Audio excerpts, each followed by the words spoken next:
He has given you assumption after assumption. He has said there was a canopy of water above the earth. Well, what is his proof that such a canopy of water existed? Do you know that water weighs 8 pounds per gallon? Did you know that? Pick up a gallon of water sometime. What kept that canopy in the air? Well, God did it. God did it. That is the simple answer that you ameners want to give to everything. But it is not at all scientific. There isn't an element of science involved in it anywhere. If you want to say that your God could have done this, then someone who believes in another God could say that his God could have done things so that his creation story has to be considered true. But there's no science in any of it. He talked about the ridge that was discovered in the mountains of Ararat, where he thinks the ark is buried beneath it.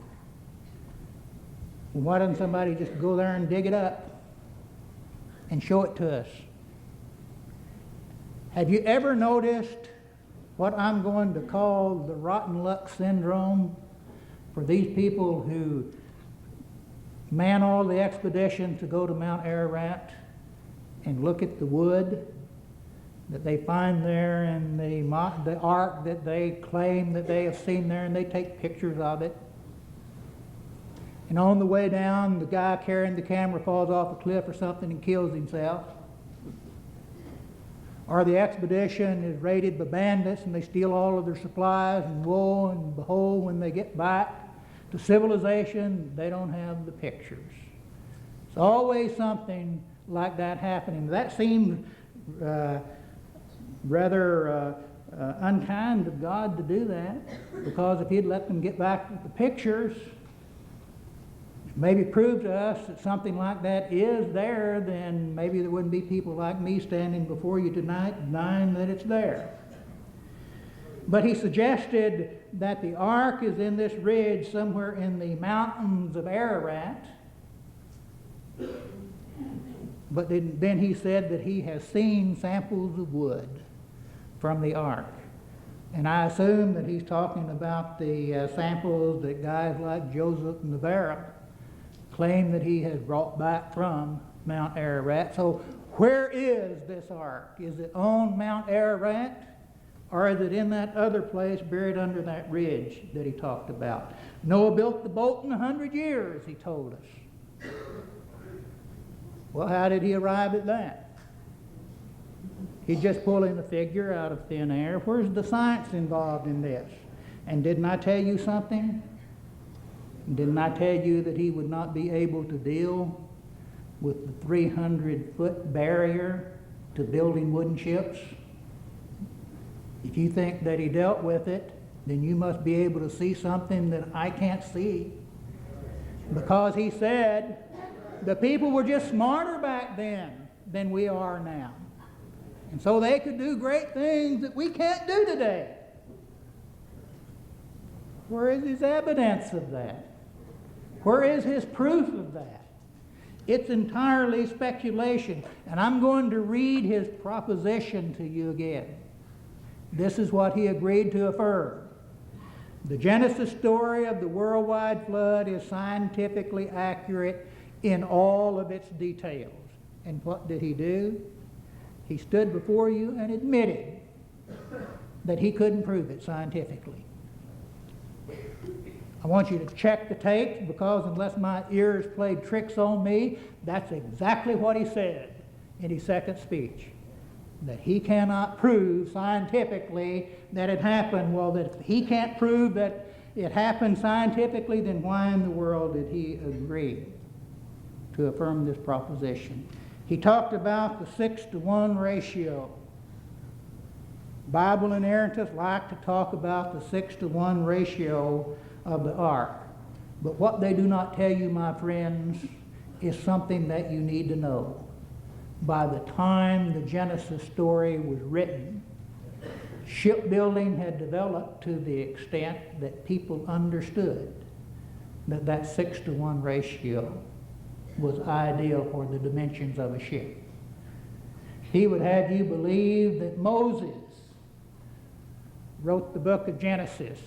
There isn't a reputable scholar in the world who will say that Moses wrote that book.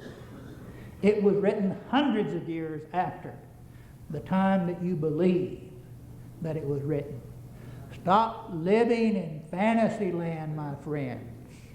Go to your public libraries and request the books in which you can do research to find out some of these things for yourself. He said that the ark could have withstood 100-foot waves. Now, how does he know that? Because the Bible tells us nothing at all about the internal structure that went into the ark. It tells us nothing about the keel, the spine of the ship, how big it was. It tells us nothing about the keelson beam that goes above the keel of a wooden ship to reinforce the hull framing. It tells us nothing about the dimensions of the hull frame. It tells us nothing about the support beams in the bow and how big that they were. So how does he know that that thing that he is showing to you, if it were at sea, in full dimensions, could withstand a 100-foot wave? I can't prove that it did happen, he said. So we're just going to have to trust the Bible. If I stood before you as an Islamic mullah and I said to you relative to something in the Koran, now I can't prove to you that this happened this way. I can't prove it's scientific. We're just going to have to go with the Koran. How many of you would say amen to that? Or if I stood before you as a representative of the Hindu religion and I said, I can't prove to you that all of this that is written in the Vedas happened in a scientific way, or that it happened at all. So we're just going to have to go with the Vedas. How many of you would say amen to that? Let's bring it to more recent times. Let's just suppose that I'm a representative of the Mormon religion. And I say to you, I can't prove to you that this and this and this that's written in the Book of Mormon actually happened. We're just going to have to go with the Book of Mormon. People, what kind of proof is that? What kind of logic leads people to say amen to a statement like that? There is no scientific investigation at all involved in forming an opinion like that. Well, you can get variety in 20 years. Any farmer can tell you that, he said. Okay. Dr. Hovind, I want you to take a cow and begin with that. We'll let you have a bull too. And by the way, you know, I wondered what farmer going into the dairy business or the beef breeding business would buy 7 cows and 7 bulls. Why not 13 cows and 1 bull? Why not 13 sheep and 1 ram?